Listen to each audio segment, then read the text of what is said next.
So hey everyone, my name is Ritik. I am first year BTech student. तो यार C++ की series में आज हमारा तीसरा लेक्चर है। तो यार इसके पिछले लेक्चर में हमने समझा था कि C++ क्या होती है, उसे किसने इन्वेंट किया है, कब इन्वेंट हुई है, उसके एप्लीकेशंस क्या हैं, उसकी यूजेस क्या हैं, उसकी बेनिफिट्स क्या हैं। ठीक है। तो यार आज के लेक्चर में हम समझेंगे basic syntax of C++, data types of C++ and variables of C++। ठीक है। तो यार चलो आज की लेक्चर स्टार्ट करते हैं। तो यार चलो आज की लेक्चर स्टार्ट करते हैं। Basics of syntax of C++. The C++ is a language defines several headers which contain information that is either necessary or useful to your program. तो यार C++ की कोडिंग की स्टार्टिंग होती है हेडर फाइल से। तो हेडर फाइल क्या होता है? दरअसल वो हेडर फाइल ये होता है कि डिफरेंट लैंग्वेज की डिफरेंट हेडर फाइल होती है। जैसे सी की क्या हेडर फाइल होती है, हैशटैग इंक्लूड stdio। जैसे C++ की IO स्ट्रीम, IO मतलब होता है इनपुट आउटपुट और स्ट्रीम मतलब होता है चलना। तो यार इसका काम क्या होता है कि किसी भी जो भी हम कोड के द्वारा इनपुट देंगे उसे उस इनपुट को लेना और उसे मेन फंक्शन में आउटपुट देना, और जो भी हम बोलना चाहते हैं उसको स्ट्रीम करके आउटपुट हमें देना। ठीक है, ये होता है हेडर फाइल। वो जैसे मैं आपको जब VS कोड पे ले जाऊंगा तो वहां भी जब मैं अपना हेडर फाइल लिखूंगा तो भी बताऊंगा कि हेडर फाइल क्या होता है। ठीक है, अभी फिलहाल ये थ्योरी पार्ट आप समझ लो, फिर मैं जब आपको ले जाऊंगा कोड पे फिर आपको आगे बताऊंगा। ठीक है। The line using namespace std tells the compiler to use the std namespace. Namespace are a relatively recent addition to C++. यार यूजिंग नेम स्पेस std ये लिखना मस्ट होता है ताकि ये कंपाइलर को स्पेस दे सके, नेम का स्पेस दे सके। ये अभी फिलहाल जस्ट ही ऐड हुआ है C++ में। इसके पहले हम इस्तेमाल करते थे std.cout डॉट जो पैरेंथेसिस होता है उसे इस्तेमाल करते थे, लेकिन अभी जो रिसेंटली जिसमें अपडेट्स आई है C++ में उसे हम क्या करते हैं, क्योंकि पहले क्या होता था यार std जो अभी मैं जो भी बोल रहा हूँ सब आपको हेडर VS कोड में ले जाके बताऊंगा। ठीक है। तो यार उसमें क्या होता था std पैरेंथेसिस std हाँ सी आउट करना पड़ता था। जब भी हमें अपना सी आउट प्रोग्राम को आउटपुट में लाना होता था तब हमें std लिखना होता था। लेकिन अब क्या होता है यार, यूजिंग नेम स्पेस std ये जो प्रोग्राम के स्टार्टिंग में ही लिखने से बार बार हमें std सी आउट की लिखने की जरूरत नहीं पड़ती। ये सब मैं बताऊंगा आपको क्यों यूजिंग नेम स्पेस std क्यों आया और क्या हुआ था std सी आउट लिखने से। ओके, द नेक्स्ट ये सारे ये होते हैं जो भी मैं ये ब्लैक कलर से पॉइंट आउट है ये सारे सिंटैक्स हैं। ठीक है, इसे सिंटैक्स से समझना, ये सब सिंटैक्स है C++ के। The next line is main function. ये मेन होता है, ये फंक्शन बोलते हैं इसे।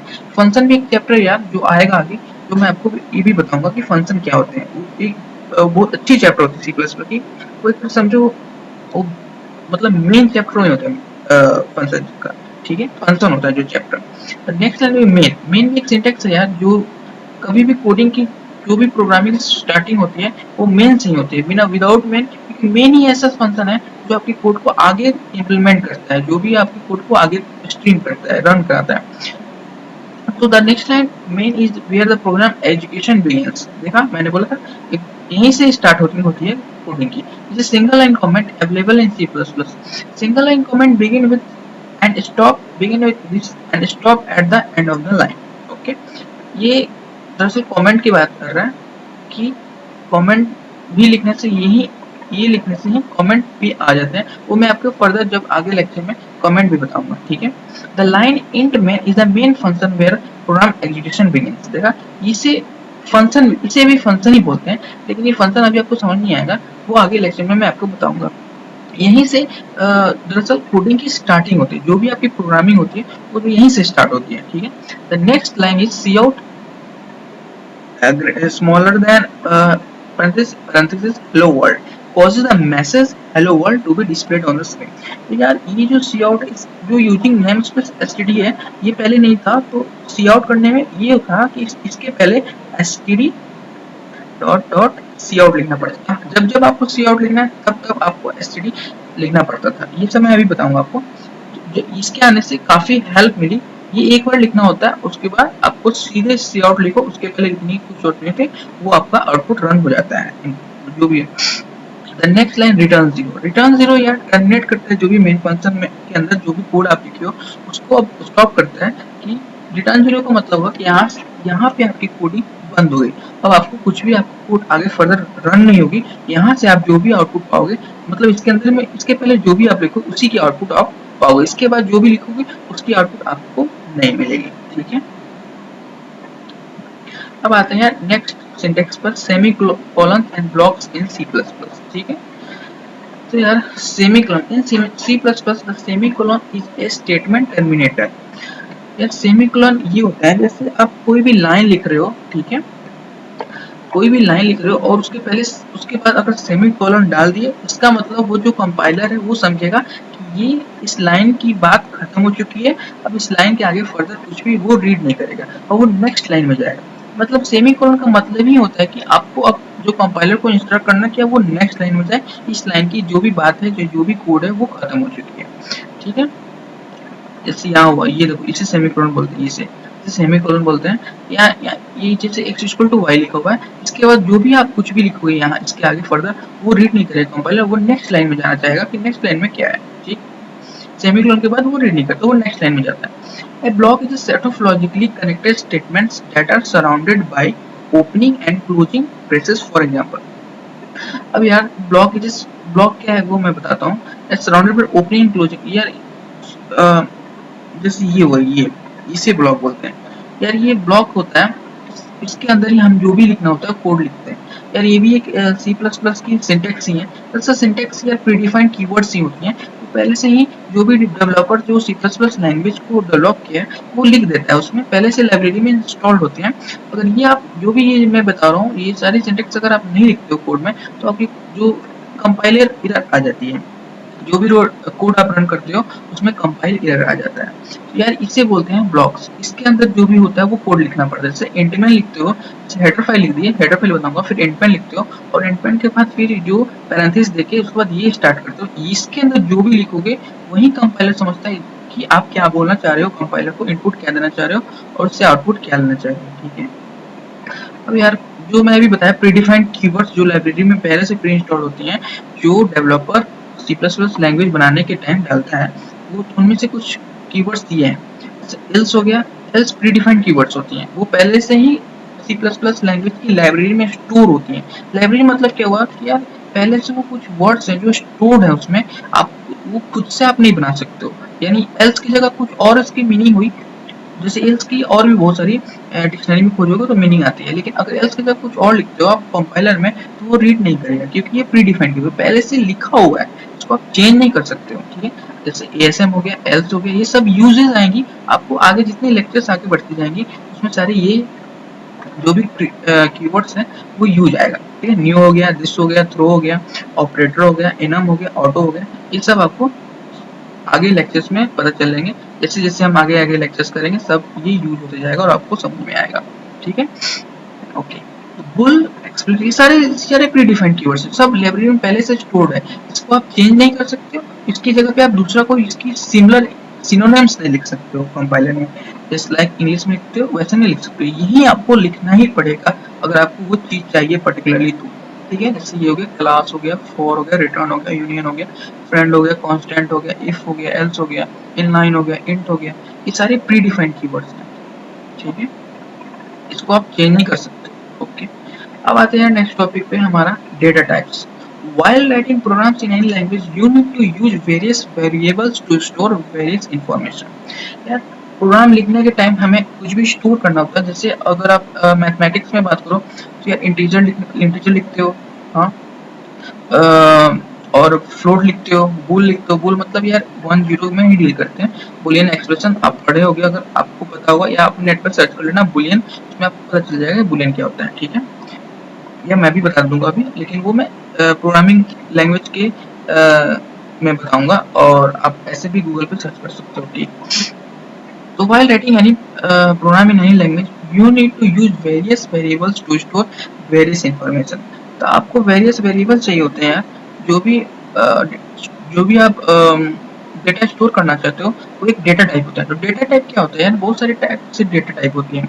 डेटा टाइप में ही आप अपनी वेरिएबल्स रखोगे और वेरिएबल्स में ही अपनी जो भी बात लिखनी होगी वो लिखोगे। जैसे मैं अभी एग्जांपल देता हूँ, जब भी आप डेटा टाइप बनाओगे और वेरिएबल उसमें क्लियर करोगे तो आपकी मेमोरी में एक स्पेस रिजर्व हो जाएंगी। यानी स्पेस इसलिए रिजर्व होंगे कि वो कंपाइलर समझेगा कि इस वेरिएबल में आपको कुछ इनपुट देना है, और जिस टाइप की वेरिएबल होगी उसी टाइप को आपको, जिस टाइप की डेटा टाइप और जिस टाइप की वेरिएबल होगी उसी टाइप की आपको इनपुट देना होगा। अब जैसे मैं बताता हूँ, डेटा टाइप्स क्या क्या होते हैं। जैसे ये हो गया बुलियन। तो बुलियन क्या होता है यार, बुलियन का आउटपुट क्या होगा, सिर्फ अगर आप बुलियन में 1 या 0 लिखोगे तो यार उसी बात को ही समझेगा। बुलियन मतलब कि 1 0 में है डील करते, उसके अलावा उसमें कुछ भी लिखोगे, जैसे बुलियन लिख दिए, ठीक है, उसका वेरिएबल बना दिए, तो यार वो आउटपुट में या तो 0 देगा या 1 देगा, ठीक है। कैरेक्टर हो गया, कैरेक्टर क्या देगा यार, कैरेक्टर डेटा टाइप में सिंगल कैरेक्टर देता है, जैसे एस ए बी। इसमें अगर कैरेक्टर कोई आप डेटा टाइप बनाते हो और उसके बगल में वेरिएबल लिखते हो, वेरिएबल ही बताऊंगा अभी आगे आएगा लेक्चर में तो आप समझोगे, कैरेक्टर लिखते हो फिर वेरिएबल लिखते हो, और फिर वेरिएबल को अगर आप कैरेक्टर का डेटा टाइप लिख के उसके अंदर अगर आप 1 2 इंटीजर डालते हो तो वो कोड कंपाइल एरर देगा, क्योंकि यार ये पहले से प्री डिफाइंड कीवर्ड है यार, इसमें आप चेंज नहीं कर सकते। मैं पहले बता चुका हूँ, कैरेक्टर में आप सिर्फ कैरेक्टर लिख सकते हो, इंटीजर में सिर्फ इंटीजर, फ्लोट में सिर्फ फ्लोट। तो कैरेक्टर में सिंगल वर्ड लिख सकते हो, जैसे यार एस हो गया सिर्फ सिंगल, ए हो गया, बी हो गया, ये आप वर्ड पूरा नहीं लिख सकते हो। जैसे श्याम, श्याम में बहुत सारे कैरेक्टर आ जाए, S H Y A M, ये सब 4 5 कैरेक्टर आ गए, लेकिन उस वो नहीं लिख सकते। कैरेक्टर में सिर्फ एस लिखोगे या एच लिखोगे या वाई लिखोगे, पूरा उसके लिए अलग से डेटा टाइप है, वो भी बताऊंगा अभी। यार उसके बाद आता है इंटीजर। इंटीजर में यार सिर्फ आप इंटीजर तो सुने होगे, मैथमेटिक्स में पढ़ाई किए होगे। इंटीजर में 1 2 3 4 1 टू इन्फिनिटी या माइनस वाला भी आप इसमें ले सकते हो, जैसे minus B minus 1 minus 2 minus 3। इसमें आप कैरेक्टर की वैल्यू जैसे ए बी सी स्टोर नहीं कर सकते हो, ठीक है। फ्लोट, फ्लोट क्या होता है यार, डेसिमल, लाइकली डेसिमल ही बोलते हैं इसको, जैसे 2.3 4.2। अब 4.2 2.3 इंटीजर में आप नहीं डाल सकते, इंटीजर में सिर्फ 1 2 3 4 या -1 -2 -3 से लेकर इन्फिनिटी तक ही जाएगा।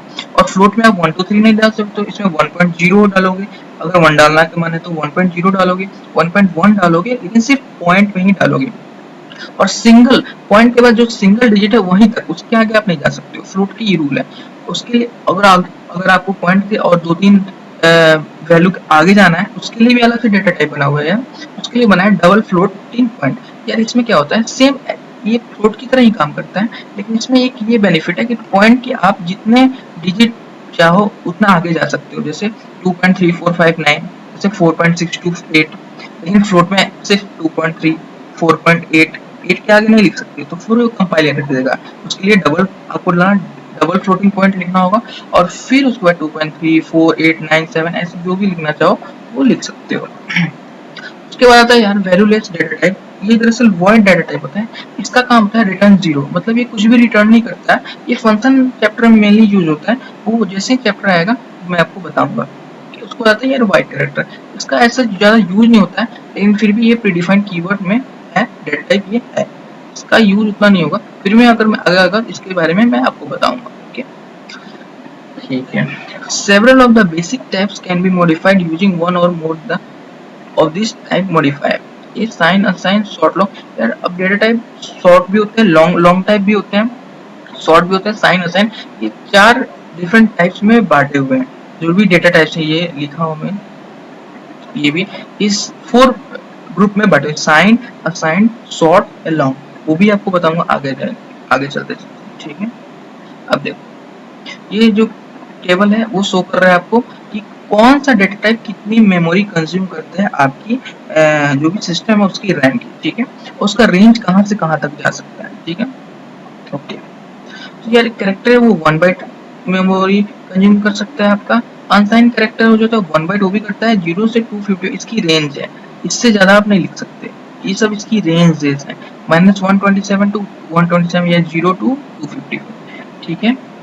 इंटीजर 4 बाइट्स डाटा कंज्यूम करता है, मेमोरी कंज्यूम करता है आपकी जो भी सिस्टम है, और इसकी रेंज ये है, देखो 2147 यहाँ तक आप लिख सकते हो 1 से, और इसकी रेंज यहाँ ये है, माइनस में जाओगे तो यहाँ तक लिख सकते हो। अनसाइंड इंटीजर क्या होता है यार, जिसमें आप नेगेटिव वैल्यू नहीं डाल सकते हो, ठीक है, वो भी 4 ही बाइट्स कंज्यूम करेगा मेमोरी आपकी रैम का, लेकिन यहाँ पे यार आप नेगेटिव वैल्यू नहीं डाल सकते हो। अगर आप डेटा टाइप कोई भी अगर डिक्लेयर कर रहे हो अनसाइंड इंट, तो उसमें आप सिर्फ पॉजिटिव वैल्यू ही डालना पड़ेगा। तो इसमें ये बेनिफिट होता है यार, ये जो डबल ये है माइनस में जो जा रहा है उसका भी इसमें एडॉप्ट हो जाता है, तो ये डबल इसकी रेंज बढ़ जाती है फिर, ठीक है। अगर आपको कोई वेरिएबल स्टोर करना है जिसमें आपने कोई माइनस नहीं स्टोर करना है, माइनस, तो उसमें आप अनसाइन इन कर सकते हो। इसमें क्या होगा कि आपकी रेंज बढ़ जाएगी, रेंज बढ़ जाएगी तो आप ज़्यादा इसमें वैल्यू स्टोर कर सकते हो। फिर साइन इन आता है, इसकी रेंज वही, इसमें साइन इन में क्या होता है, जीरो आप स्टोर नहीं कर सकते हो। साइन का मतलब याद रखना, और अनसाइन का मतलब, अनसाइन में क्या होता है नेगेटिव वैल्यू खत्म हो जाती है पूरी, और साइन का मतलब सिर्फ जीरो खत्म होगा, नेगेटिव टू पॉजिटिव रहेगा। इसे यहाँ देख लो, -21474 जो भी ये फर्दर डाटा लिखे हुए, टू टू पॉइंट बीच में जीरो नहीं है, लेकिन वही, और यहाँ जाओगे इंट में जाओगे तो यहाँ बीच में आपको जीरो मिलेगा, ओके। ये यहाँ लिखा हुआ नहीं है लेकिन यहाँ बीच में जीरो मिलेगा, ठीक है। अब आते हैं शॉर्ट इंट पे। शॉर्ट इंट क्या होती है, 2 बाइट की मेमोरी कंज्यूम होती है। अगर आपने कुछ छोटे से डाटा ही लिखना है, वेरिएबल्स लिखने हैं, जैसे जो रेंज इसकी रेंज में आ जाए 32767 की रेंज में आ जा रही है, जो भी इंटीजर वो आप इसमें लिख सकते हो। उसके लिए आपकी मेमोरी कम कंज्यूम होगी, 2 ही बाइट्स कंज्यूम होगी, जो आपको आपकी फर्दर मेमोरी आगे अगर कुछ और कोड लिखते हो उसमें यूज करोगे तो ज़्यादा फास्टली काम करेगा आपका कोड, ठीक है। ऐसे यार ये सब अनसाइन शॉर्ट इंट है, ये साइन अनसाइन तो मैं बता चुका हूँ आपको, साइन क्या होता है, अनसाइन क्या होता है, ठीक है। लॉन्ग क्या होता है, लॉन्ग इंटीजर जैसे इसकी रेंज ये देखो 2147483 इसकी रेंज बढ़ गई यहाँ पे, वही यहाँ देखो इसकी रेंज, लॉन्ग इंटीजर मतलब देखो 647 या सब, ये देखो इसकी ब्रैकेट में आ गई, मतलब कॉमा लग गया ना यहाँ पे, तो इसकी रेंज बढ़ जाएगी। और फिर आपको यहाँ मेमोरी कंज्यूमेंस, जब रेंज बढ़ेगी तो ऑब्वियस सी बात है मेमोरी भी कंज्यूम ज़्यादा करेगा। वही same as sign long int, sign भी बता चुका हूँ, साइन क्या होता है unsign, same as long int, same होता है जैसे लॉन्ग काम करता है, सेम उसी की रेंज होती है ये भी, ओके। ये था कुछ इंट्स और फ्लोट्स। फ्लोट यार 4 बाइट्स ही कंज्यूम करते हैं, ठीक है, इसकी रेंज नहीं होती, ये आप लिख सकते हो। वैसे भी डेसिमल में कितना आप लिखोगे, तो ज़्यादा तो नहीं लिख सकते, लेकिन इसकी जो मेमोरी कंजप्शन है वो 4 बाइट्स कंजप्शन है, ठीक है। उसके बाद आता है डबल। डबल, लेकिन यार डबल ऑब्वियस सी बात है, डबल का काम मैं बता चुका हूँ आपके। डबल में क्या होता है कि आप पॉइंट से जितना आगे मर्जी चाहे उतना तक लिख सकते हो, तो ऑब्वियसली जितना आप ज़्यादा आगे मर्जी लिखोगे उतना मेमोरी कंज्यूम होगा। लॉन्ग डबल में 12 बाइट्स और ज़्यादा, मतलब जैसे पॉइंट के बाद बहुत आगे तक लिखना चाहते हो तो लॉन्ग डबल लगा लो, तो उसमें और मेमोरी कंज्यूम होगा, ठीक है। वैसे भी डब्ल्यू कैरेक्टर है वो 2 to 4 बाइट्स या 2 बाइट्स कंज्यूम करेगा, 4 बाइट्स इसका ऐसे यूज नहीं है, फिर भी मतलब आप नॉलेज के लिए पढ़ सकते हो, ठीक है। The size of variable might be different from those as shown in our plot, ठीक है, मैं बता चुका हूँ different. This example uses endl. अब एंडल क्या होता है यार, एंडल होता है यार, आपको अगर कोई नई लाइन ऐड करनी है जैसे आउटपुट में, जैसे मैं एग्जांपल देता हूँ। एग्जांपल, मेरा नाम ऋतिक है, आई एम ऋतिक, और मेरा रोल नंबर जैसे 342 है, तो I am Hrithik, my name is, my roll number is 342। अब यार इसको अलग अलग लाइन में पुट करना है, तो यार जैसे आप कोड लिखोगे cout my name is Hrithik, फिर आपको एंडर लगाना होगा, न्यू लाइन चाहिए माय रोल नंबर इज 342। ये लिखने के लिए, ये जो आपको आउटपुट देना है इसके लिए आपको नया लाइन चाहिए, तो उसके लिए आपको एंडर लगाना पड़ेगा कोड के एंड में, जो मैं सब आपको बताऊंगा, जो मैं विजुअल स्टूडियो कोड के ले जाऊंगा आपको, वहाँ सब आपको बताऊंगा, धीरे धीरे आपको सब समझ में। फिलहाल ये थ्योरी वाला पार्ट आप अच्छे से समझ लेना, ठीक है। ये तो वही हो गया, उसमें आपको बताऊंगा, फिर आपको अच्छे से समझ में आएगा। और वेरिएबल्स, अब वेरिएबल्स में आते हैं यार। वेरिएबल्स ऐसे कुछ नहीं है, वेरिएबल्स आप क्या होता है यार, डेटा टाइप डिक्लेयर करना मतलब वेरिएबल डालना ही पड़ता है, और वेरिएबल आप जो जो आपके मन करे वो डाल सकते हो। वेरिएबल में कोई ये नहीं होता है, कोई उसमें रोक नहीं होता है, या कोई भी पाबंदी नहीं होती है कि उसमें आप यही डाल सकते हो, जो अच्छा चाहे आपको वो डाल सकते हो। ये variable provides the name, storage data और programs can manipulate, okay. each variable has specific type which determine the size and layout of the variable memory, जो मैं बताया ना अभी, इंटीजर में का रेंज, इंटीजर का मेमोरी कंजप्शन, फ्लोट का मेमोरी कंजप्शन, डबल का, वही ये बात बोल रहा है कि हर एक इंटीजर, हर एक डाटा टाइप का अलग अलग मेमोरी कंजप्शन होता है, साइज भी अलग अलग होती है, जो रेंज होता है, range value data store in the memory, ठीक है। The name of a variable can be composed of letters, digit and the underscore character, ठीक है। तो वेरिएबल का नियम होता है, लेटर भी हो सकते हैं, डिजिट्स भी हो सकते हैं, और अंडरस्कोर। अंडरस्कोर क्या होता है वो भी मैं बताऊंगा आपको विजुअल स्टूडियो कोड में, ये सारे जो भी इसमें लिखा है सब मैं बताऊंगा आपको अंडरस्कोर क्या होता है, डिजिट्स। लेकिन आप ये याद रखना कि वेरिएबल्स को आप चाहो तो डिजिट में लिख दो, चाहो तो लेटर्स में लिख दो, जो इच्छा चाहे आप अपना जैसे लिख दो, जैसे। लेकिन डेटा टाइप जो pre defined keywords, variable pre defined keywords नहीं होते हैं, डेटा टाइप्स प्री डिफाइंड वो लाइब्रेरी में स्टोर है, आपको वहीं लिखना ही है, कुछ और नहीं लिख सकते हो। जैसे लिखते हो इंट, इंट के बाद क्या आपको वेरिएबल डिक्लेयर करना है, इंट ऋतिक, इंट आपका अगर सौरभ में int Saurabh, int mango, int Apple. Variable में जो इच्छा चाहे वो लिख सकते हो, उसमें कोई ये रोक नहीं होता है, ठीक है।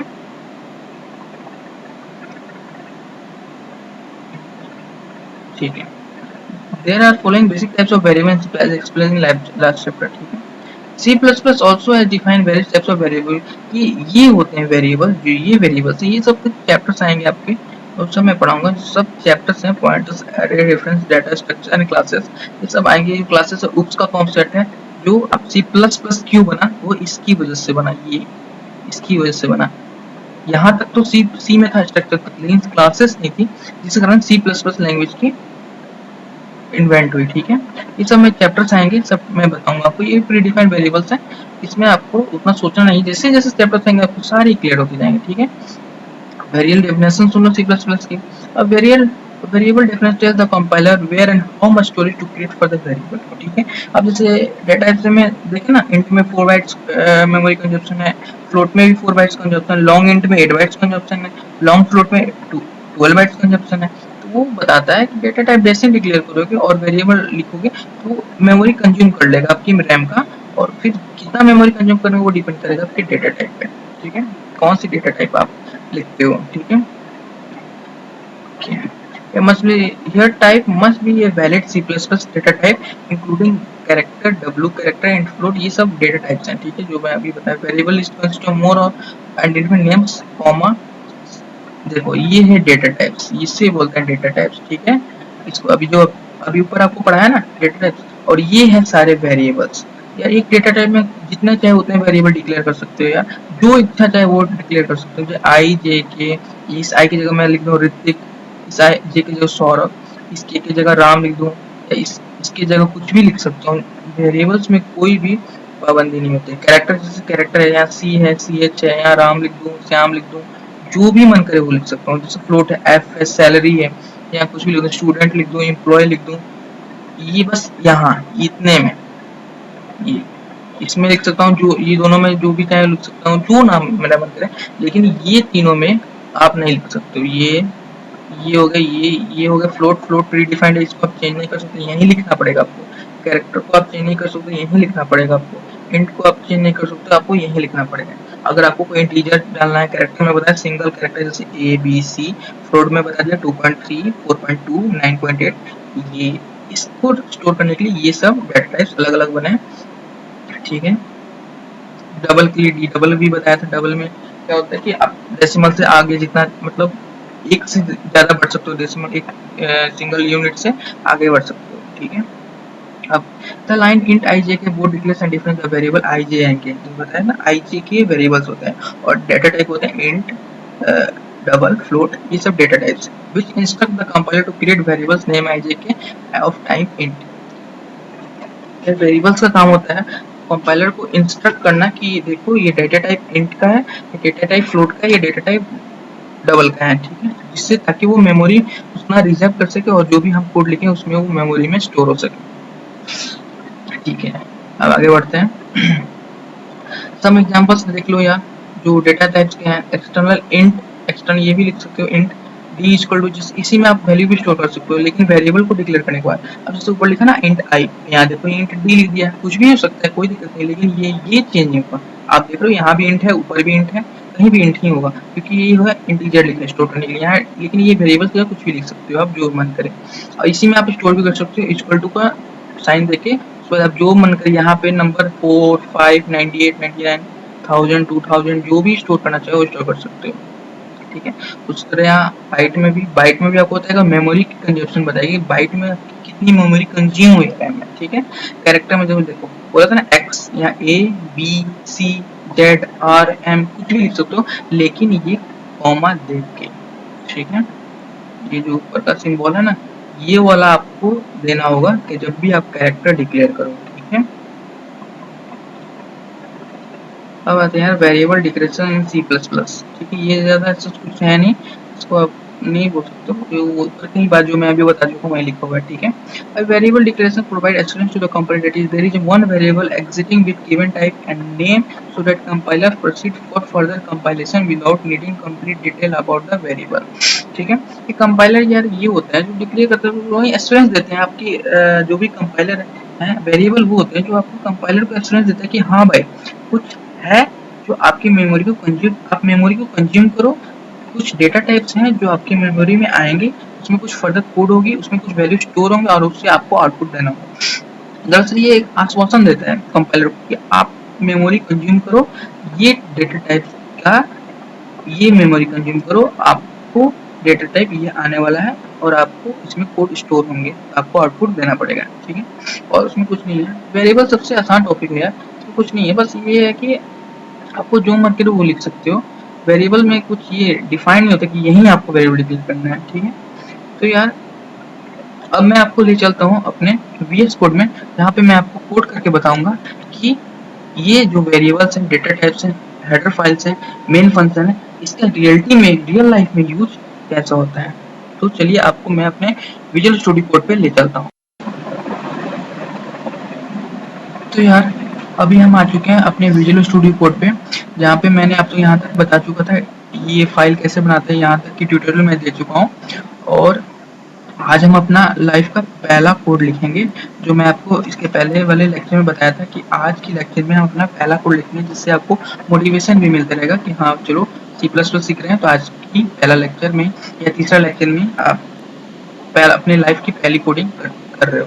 ठीक है, तो यार मैं पहले बता देता हूँ जो भी इसके पहले मैं अभी थ्योरी में पढ़ाया वो आपको रियल लाइफ यानी इस कोड विजुअल स्टूडियो कोड पे सीधे कंपाइल करके दिखाता हूँ। ठीक है, तो यार मैं पहले सबसे पहले बताऊंगा कि हेडर फाइल क्या है। ठीक है, तो यार मैं लिखता हूँ यहाँ अभी हैशटैग इंक्लूड, कैपिटल में हो गया, इसको छोटा सब आपको स्मॉल में लिखना पड़ेगा, क्योंकि यार ये बहुत केस सेंसिटिव लैंग्वेज को ये प्रेफर करता है जो C++ है। कुछ भी अगर आप बड़ा letter, small letter, capital letter में लिख दोगे तो वो कंपाइल इरर कर देगा, क्योंकि इसमें सब स्मॉल लेटर में लिखना। हाँ, अगर आप कुछ प्रिंट आउट करना चाहते हो उसमें आप स्मॉल लिखो, स्मॉल या बिग लिखो, उसमें कोई उसको ऐसा प्रॉब्लम नहीं होगा, लेकिन जो भी उसका प्रीडिफाइंड कीवर्ड है उसमें आपको स्मॉल लिखना पड़ेगा। ठीक है, तो हैशटैग इंक्लूड आयो, तो ये हो गया। तो यार ये है आपका हेडर फाइल, जहाँ से आपकी कोडिंग स्टार्ट होती है। ठीक है, यही आपको हमेशा लिखना पड़ेगा, जब भी आप कोडिंग स्टार्ट करोगे ये लाइन आपको लिखना ही पड़ेगा, ये लाइन भी लिखना ही पड़ेगा, इसी को बोलते हैं हेडर फाइल। ठीक है, अब आ जाओ यार, अब मैं लिखता हूँ यहाँ पे यूजिंग नेम स्पेस std। जो इसके पहले मैं बताया ना कि आपको std cout लिखना पड़ता था बार बार, ये जब तक नहीं इन्वेंट हुआ तब तक। तो ये है जो नेम स्पेस आपको स्पेस देगा, मेमोरी में स्पेस देगा, जो भी आप सी आउट करना चाहते हो, जो भी आप प्रिंट आउट करना चाहते हो, उसमें आप उसकी स्पेस आपको एलोकेट कराएगा। इसका काम ये है। और ये इंक्लूड मतलब लेना, आईओ मतलब इनपुट, आउटपुट, स्ट्रीम मतलब करना, ये सबकी मीनिंग है, इसलिए इसे लिखते हैं। इसी में हम स्टीडियो यहाँ पे stdio लिखते हैं, स्टैंडर्ड इनपुट आउटपुट। ठीक है, यहाँ पे आईओ स्ट्रीम लिखते हैं, इनपुट आउटपुट स्ट्रीम। ठीक है, यार ये भी बताऊंगा कि विदाउट इसका यूज करके कैसे हम प्रिंट आउट कराते थे अपनी कोड को। ठीक है, अब फर्दर आगे बढ़ते हैं। ये देखो ये सेमीकोलन, ये सेमीकोलन लिखना, ये बेसिक सिंटैक्स है जो मैं बताया था। अगर आप सेमीकोलन नहीं लिखोगे तो आपका कंपाइलर आ जाएगा सीधे, वो उसमें कोई ये नहीं है, कंपाइलर आना ही है। ये बेसिक सिंटैक्स है जो आपको हमेशा लिखना है। कहाँ कहाँ इस्तेमाल करना है वो आप देखते रहो, मैं कहाँ कहाँ सेमीकोलन इस्तेमाल कर रहा हूँ। हेडर फाइल में आप सेमीकोलन इस्तेमाल नहीं कर सकते हो। ठीक है, आप यहाँ से यूजिंग नेमस्पेस से इस्तेमाल कर सकते हो। ठीक है, उसके बाद लिखोगे आप अपना मेन फंक्शन, इंट मेन। तो यार इंट इसलिए, इंट एक डेटा टाइप है और मेन एक फंक्शन है, तो ये जिसके अंदर जो भी मतलब डिक्लेयर होगा फंक्शन के अंदर जो भी आप कोड लिखोगे वो एक इंटीजर के रूप में आएगा। मतलब उसके आप कोई भी वेरिएबल लोगे या लोगे या सी आउट कराओगे, तो जो मेन फंक्शन है वो इंटीजर, जो भी आप मतलब फंक्शन आगे पढ़ाऊंगा चैप्टर, तो उसमें आपको समझ में ज्यादा अच्छा आएगा कि इंट क्या होता है, ये फंक्शन के पहले इंट क्या क्या वैल्यू है। ठीक है, फिलहाल अभी ये समझो कि ये मेन फंक्शन होता है, ये इंट से स्टार्ट होता है, इंट मेन फंक्शन। ठीक है, अब देखो ये है पैरेंथेसिस, ये भी एक हेडर फाइल ही है मेन, ये फंक्शन बोलते हैं इसको। ठीक है, ये आपको लिखना ही पड़ेगा, जो भी लिखना होगा आपको लिखना ही पड़ेगा। अब ये आ गया ब्रैकेट, आ गया मिडिल ब्रैकेट, ये भी मैं इसके पहले बताया था आपको कि मेन के अंदर जो भी आपको जिस कोड आपको कुछ भी लिखना वो आपको ब्रैकेट में ही लिखना होगा, जो भी आप कोड लिखना चाहते हो वो आपको ब्रैकेट में ही लिखना कभी भी। ये सब तो बेसिक कीवर्ड्स हो गए ना, प्री डिफाइंड कीवर्ड्स हो गए जो आपको पहले से स्टोर्ड है लाइब्रेरी में C++ के। लेकिन अब आप क्या लिखना चाहते हो वो आप पे डिपेंड करता है ना कि आप क्या लिखें। तो उसके लिए आपको ये स्मॉल मिडिल ब्रैकेट आपको देना ही पड़ेगा जिसके अंदर आप अपना कोड लिखोगे, ठीक है। अब देखो, अब मुझे लिखना है हेलो वर्ल्ड। सबसे पहला लैंग्वेज किसी भी बिगिनर्स का होता है यार, वो जो पहला कोड होता है वो हेलो वर्ल्ड ही होता है। तो मैं भी यहीं से स्टार्ट करूंगा, हेलो वर्ल्ड ही। तो सबसे पहले आपको लिखना पड़ेगा हेलो वर्ल्ड, ठीक है। हेलो वर्ल्ड के लिए आपको मेमोरी एलोकेट करना पड़ेगा कि आप किस मेमोरी में लिखना चाहते हो, ठीक है। तो उसके लिए आपको मेमोरी एलोकेट करना है यार, इंटीजर इंट। अब जैसे इंटीजर एक डेटा टाइप हो गया, इसके अंदर आप मतलब ये वेरिएबल डेटा टाइप हो गया जो आपको मेमोरी कंज्यूम करके देगा, इंट टाइप का, ठीक है। इसमें आप सी आउट कुछ भी करा सकते हो, वो आपके ऊपर डिपेंड करता है। मतलब इसमें आप जो भी मेमोरी मतलब इस पे आप स्टोर कर सकते हो इंटीजर भी, ठीक है, और सी आउट कुछ भी करा सकते हो। जैसे मैं दिखाता हूँ, जैसे इंटीजर तो एक डेटा टाइप हो गया। अब आपको क्या करना है यहाँ पे कि अब आपको वेरिएबल डिक्लेयर करना है। तो वेरिएबल में मैं बताता हूँ कुछ भी कर सकता हूँ, मैं के कर दूँ, मैं रिपीट कर दूँ, ठीक है, मैं एल कर दूँ, ओके, मैं एम कर दूँ, कुछ भी कर सकता हूँ, ठीक है। तो फिलहाल मैं बी करता हूँ, बी कर दिया। और ये सेमीकोलन, सेमीकोलन मस्ट है। जो भी ब्रैकेट के अंदर आप ये मिडिल ब्रैकेट के अंदर लिखोगे इसमें सारे में सेमीकोलन जाएगा। जो भी आप ब्रैकेट के अंदर लिखोगे उसमें सारे में सेमीकोलन जाएगा। ये हो गया इंटीजर टाइप का डेटा टाइप। इसमें आप सिर्फ इंटीजर नहीं स्टोर कर सकते हो। तो अभी फिलहाल तो मैं आपको हेलो वर्ल्ड लिखा रहा हूँ, तो आप हेलो वर्ल्ड लिख लो। ये इंटीजर में बता डेटा टाइप बता रहा है, इसकी वजह से फ्लोट भी बता देता हूँ, फ्लोट। फ्लोट लिख दिया। फ्लोट में कुछ भी वेरिएबल का नाम कुछ भी, मतलब डी लिख दूँ, क्या एम लिख दूँ, तो कुछ भी लिख सकता हूँ। जैसे मैं यहाँ सी लिख देता हूँ, ठीक है, सी डिक्लेयर कर दिया।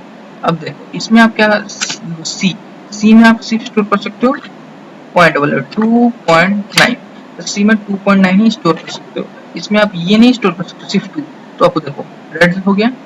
रेड का मतलब ये विजुअल स्टूडियो का कोड का ये फायदा है कि आप अगर कुछ भी गलत कर रहे हो तो ये पूरे जो भी आपका फाइल है उसमें सब में एरर दिखाने लगेगा, रेड यानी कुछ गड़बड़ आप कर रहे हो, ठीक है। ऐसे ही मैं यहाँ लिखूंगा 0.8, ये सही हो जाएगा। देखो थोड़ा टाइम लगता है सही होने में। और यहाँ ये मस्ट है, ये छोड़ा था, देखो ये सेमीकोलन भी छोड़ा था तभी ये रेड ही था। जैसे सेमीकोलन लगा ये पूरा व्हाइट हो गया, यानी आपका कोड सही चल रहा है। अब देखो, अब कैरेक्टर का दिखाता हूँ। कैर ये एक डेटा टाइप है। अब वेरिएबल का नाम कुछ भी डी लिख देता हूँ मैं, ठीक है। अब देखो, अब डी में स्टोर करना है मुझे सिर्फ सिंगल, ठीक है। अब इसे स्टोर कराता हूँ, लेकिन उसके साथ पहले ये भी, ये मैं बोला था मस्ट था। अब इसमें जैसे बी लिख देना है, ठीक है, और डी बी लिख दिया। उसके बाद सेमीकोलन, सेमीकोलन लिखते ही जैसे ही आपने लिखा आपका कोड सही आ गया। क्योंकि जहां भी आप गड़बड़ करोगे आपका जो कंपाइलर जो फाइल है वो चेंज हो जाएगा, ठीक है। लेकिन अगर वही दिखाता हूँ मैं आपको, ये अगर हटा देते हो देखो आपको एरर आ जाएगा थोड़ी देर में। आ गया, देखो ये ब्लू, ये जो रेड जल गया यानी एरर है, यानी कुछ मिसिंग है। और सिर्फ आप अगर आप सिर्फ डिक्लेयर कर दो बी तो भी एरर आएगा, तो भी एरर आ रहा है, ठीक। आप सिर्फ डिक्लेयर करो सी तो भी एरर आएगा, क्योंकि रेड रेड जलते रहेगा रेड, ठीक है। तो आपको कभी भी कैरेक्टर डिक्लेयर करना है तो उसके लिए आपको ये वाले पैरेंथेसिस चाहिए ही चाहिए। कुछ भी नहीं डिक्लेयर कर रहा हूँ, अब ये सही हो जाएगा थोड़ा देर में, देखो सही हो गया। तो कैरेक्टर भी समझ गए, ये हो गया वेरिएबल का नेम। ये जो मैं इस नेक्स्ट लाइन में लिखा हूँ वो आप चाहो तो यहाँ पे भी लिख सकते हैं। जैसे मैं दिखाता हूँ, कैर डी, यहीं पे आप डिक्लेयर करो इक्वल टू एम, लेकिन एम लीजिए आप ये एम, उसके बाद फिर ये सेमीकोलन। आप चाहो तो यहाँ पे डिक्लेयर कर लो, ठीक है। आप चाहो तो नेक्स्ट लाइन में डिक्लेयर कर लो, क्योंकि कंपाइलर को स्पेस से कोई मतलब नहीं। अब जैसे यहाँ पे देखो कैरेक्टर डिक्लेयर कर दी, अब चाहो तो यहाँ पे जाके डिक्लेयर कर लो इक्वल टू एम। उसको स्पेस से कोई मतलब नहीं होता है, कंपाइलर वो जितनी स्पेस ये बीच में बची है इसको इग्नोर करके चलता है वो, ठीक है। कोई भी रन नहीं है, चेंज नहीं हुआ। तो ये समझ गया आप कि डेटा टाइप क्या है, वेरिएबल्स क्या है, ठीक है। अब हम अपना पहला लैंग्वेज लिखेंगे यार। जो भी पहला कोडिंग, सॉरी लैंग्वेज बोल रहा हूँ मैं, जो पहला कोडिंग लिखेंगे यार, जो पहला आपका कोडिंग हो हेलो वर्ल्ड होगा, ठीक है। उसके लिए क्या होता है, आपने कुछ नहीं करना है, नॉर्मली लिखना है सी आउट हेलो वर्ल्ड, ठीक है, हो गया। अब इसको कंट्रोल एक्स दबा के सेव कर लोगे। यहाँ देखो अभी अनसेव था, यहाँ पे आ रहा था ऊपर, अब यहाँ सेव आएगा। अब इसको रन कर लोगे, ठीक है। हेलो वर्ल्ड बस कुछ नहीं लिखना आपको, सी आउट हेलो वर्ल्ड, और ये यहाँ रन का बटन होता है, यहाँ से भी रन कर सकते हो, या control plus alt plus N, जैसे यहाँ पे अपना कर्सर को ले जाओगे, ये लिखा है control plus alt plus N, ये भी आपने कीबोर्ड में डाल के ये भी कर सकते हो, यहाँ से भी रन। ये दो तरीके हैं, आप जहाँ से जैसे मन करो वैसे रन कर सकते हो। यहाँ पे भी एक रन का ऑप्शन है, यहाँ पे भी दबाओगे तो रन रन का भी ऑप्शन हो जाएगा, स्टार्ट डिबगिंग, ये दबाओगे तो भी रन स्टार्ट हो जाएगा F5 से भी। और मैं बेसिकली यहीं से स्टार्ट करता हूँ, यहीं से रन करता हूँ, मुझे थोड़ा यहाँ आसान पड़ता है। ये क्लिक करोगे और थोड़ा देर से वेट करोगे रन करने में। यहाँ देखो टर्मिनल आ गया पूरा। यहाँ पे अब जो भी आपका आउटपुट होगा वो टर्मिनल में आएगा। टर्मिनल में जो भी प्रॉब्लम होंगे वो प्रॉब्लम यहाँ पे अपने आप, यहाँ 1 2 3 जितने सारे प्रॉब्लम्स है, जो भी एरर्स है, यहाँ पे आपको दिखाया जाएगा, ठीक है। अब ये रन कर रहा है, देखो आपको फाइल का नाम एक्सपेरिमेंट 7 आ गया यहाँ पे, ठीक है। और tutorial.cpp की फाइल की नेम है, और यहाँ पे आपके आउटपुट है हेलो वर्ल्ड। देखो अभी आ गया आउटपुट हेलो वर्ल्ड। यहाँ पे आप जो चाहो वो लिख सकते हो। पहला प्रोग्राम था हेलो वर्ल्ड ही था। यहाँ पे अभी और कुछ लिखवा देता हूँ आपको, जैसे my name is Hrithik Kumar, ठीक है, हाँ ऋतिक लिखता हूँ, ठीक है। अब जैसे इसको भी यहाँ देखो, यहाँ अनसेव लिख रहा होगा। अब इसको कंट्रोल एक्सेस जैसे करोगे ये सेव हो जाएगा। बिना विदाउट सेव आपको रन, जो पहला कोड है वही रन कर जाएगा, लेकिन आफ्टर सेविंग ये आपका नया कोड फिर से दोबारा रन कर जाएगा। फिर यहाँ रन पे क्लिक करेंगे और फिर देखो, अब देखो देखा, ये माय नेम इज ऋतिक। यहाँ पे आप जो चाहो वो लिख सकते हो सी आउट के रूप में, आपको कोई ये नहीं होगा, मेमोरी कंजप्शन अपने आप लेते जाएगा। जैसे इसके पहले हमने लिखा था हेलो वर्ल्ड, और यहाँ पे अब लिख दिया माय नेम इज ऋतिक, ठीक है। तो यार अब मैं बताता हूँ आपको कि यूजिंग नेम स्पेस एसटीडी हटाने के बाद भी हम कैसे अपना प्रोग्राम को आउटपुट ले सकते हैं। जैसे इसको हटाऊंगा देखो यार एरर थ्रो करेगा। मैं पहले बता चुका हूँ कि कंपाइलर को कोई प्रॉब्लम होता है स्पेस से, इसके बीच में जो भी स्पेस है, ये जो भी स्पेस है उसको इग्नोर करके चलता है। तो आपको स्पेस की टेंशन नहीं लेनी है कि यार इतना सारा गैप हो गया तो कहीं कंपाइलर कर देगा, नहीं। कंपाइलर जो भी होता है वो सारे गैप्स को इग्नोर करके चलता है, ठीक है। तो आप कभी भी कहीं भी लिख सकते हो, हाँ, लेकिन ये जो लाइन लिख रहे हो, जो भी कीवर्ड्स लिख रहे हो, जो भी सिंटेक्स लिख रहे हो, वो ढंग से लिखना होगा। जैसे ये मेन फंक्शन, तो उसके बाद पैरेंथेसिस देना होगा, उसके बाद कर्ली ब्रैकेट देना होगा, उसके बाद सी आउट लिखना पड़ेगा, ठीक है। तो यार देखो, अब मैंने यूजिंग नेम स्पेस एसटीडी हटा दिया, जब ये नहीं था तो उसके पहले क्या इस्तेमाल करते थे हम वो दिखाता हूँ मैं आपको, ठीक है।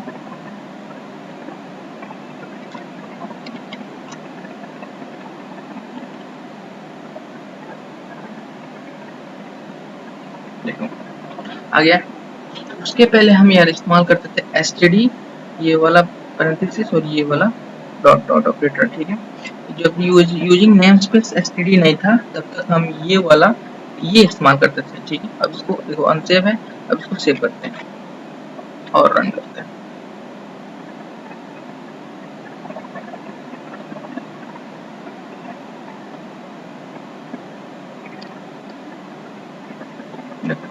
माय नेम इज ऋतिक दिखाता हूँ मैं आपको, थोड़ा आप ये कर देता हूँ, जूम इन कर देता हूँ आपको थोड़ा हेल्प होगा देखने में। देखो लिखा hashtag include iostream int main studio my name is Hrithik. तो अभी यूजिंग नेम स्पेस एसटीडी कुछ नहीं लिखा हूँ, सिर्फ उसके पहले ये इस्तेमाल करते, ये वाले वर्ड होते थे इस्तेमाल, एसटीडी, ये डॉट डॉट ऑपरेटर 2 बार, और उसके बाद सी आउट, फिर माय नेम इज ऋतिक। देखो यार my name is Hrithik, my name is Hrithik दो बार प्रिंट हो चुका है। एक तो यूजिंग नेम स्पेस एसटीडी वाला, और एक without using name space STD वाला, ठीक है। तो आई होप यार ये आप समझ चुके होंगे कि आपका पहला प्रोग्रामिंग कैसे किया आपने, और आप बहुत एक्साइटेड भी होंगे कि आपने अपना लाइफ की पहली प्रोग्रामिंग कर ली है हेलो वर्ल्ड और अपने नाम लिख के। इसके बाद मैं बताऊंगा डिफरेंट डेटा टाइप्स की यूज, उसमें कैसे वेरिएबल्स को स्टोर करते हैं, इनके लिए कौन सा इनके लिए इनके वेरिएबल में कौन सा कैसे स्टोर करके उसको आउटपुट में लाते हैं, फ्लोट के लिए कौन सा होता है, डबल के लिए कैसे आउटपुट लाते हैं, जैसे डबल 2.3 उसको कैसे आउटपुट लेना होगा, इंटीजर में 4, तो 4 यहाँ कैसे ये आउटपुट में कैसे प्रिंट आउट कराऊंगा।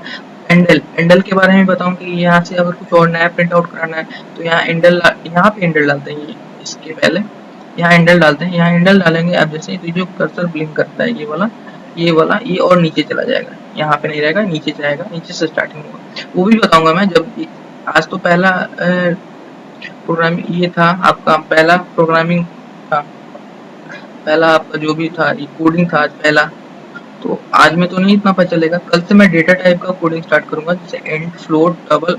उसके बाद फिर आपको पता चलेगा एंडल का क्या वैल्यू है, फिर एंड का क्या वैल्यू है, डबल का क्या वैल्यू है, फ्लोट का क्या।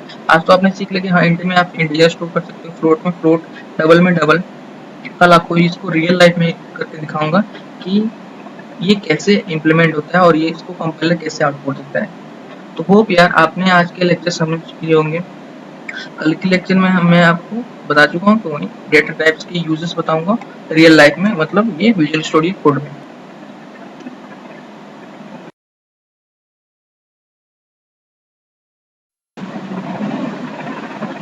तब तक के लिए